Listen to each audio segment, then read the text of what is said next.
अस्सलाम वालेकुम viewers, Malik rabbit farm से मलिक वकास आज हमारे एक दोस्त जो है वो स्टॉक लेकर आए हैं और उनके साथ एक्सपीरियंस कैसा रहा खरगोश फार्मिंग का उन्हीं के मुंह से सुनते हैं ताकि आप लोगों को बेहतर गाइड कर सकते हैं वो लोग जो ऑलरेडी हमारे साथ बिज़नेस कर रहे हैं। तो ये न्यूजीलैंड वाइट का स्टॉक है जिसका अभी वज़न हो चुका है और अभी ये केजेस में शिफ्ट किया जा रहा है। ये तकरीबन 50 के करीब पीसेस ये लेकर आए हैं और मज़ीद इन्हीं की ज़ुबानें सुने। जी सर, अपना तारुफ कराएँ कुछ। और अस्सलाम वालेकुम, मेरा नाम आकिब है। मैंने मलिक रैबिट फार्म से 6 मंथ बिफोर जो है काम स्टार्ट किया था, तो अब मैं ये लेके आया हूँ स्टॉक इनके पास।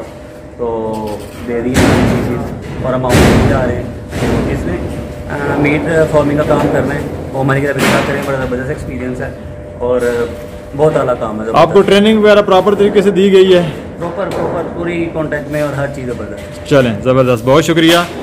जी दोस्तों, जो भी खरगोश फार्मिंग के हवाले से, चाहे वो मीट की है चाहे वो फैंसी फार्मिंग है, अगर वो स्टार्ट करना चाहते हैं तो मलिक रैबिट फार्म, क्योंकि पाकिस्तान का पहला international standard commercial rabbit farm है जो आपको कंप्लीट गाइडेंस प्रोवाइड करता है, ट्रेनिंग प्रोवाइड करता है और आपको प्योर ब्लड लाइन जो है वो स्टॉक में प्रोवाइड की जाती है। तो जिसको भी स्टॉक रिसीव करना है या गाइडेंस चाहिए तो हमारे व्हाट्सएप नंबर दिया गया है, उस पर आप रब्ता कर सकते हैं ताकि आपको तमाम तरह इन्फॉर्मेशन जो है वो प्रोवाइड की जा सके। बहुत शुक्रिया, अल्लाह हाफिज़।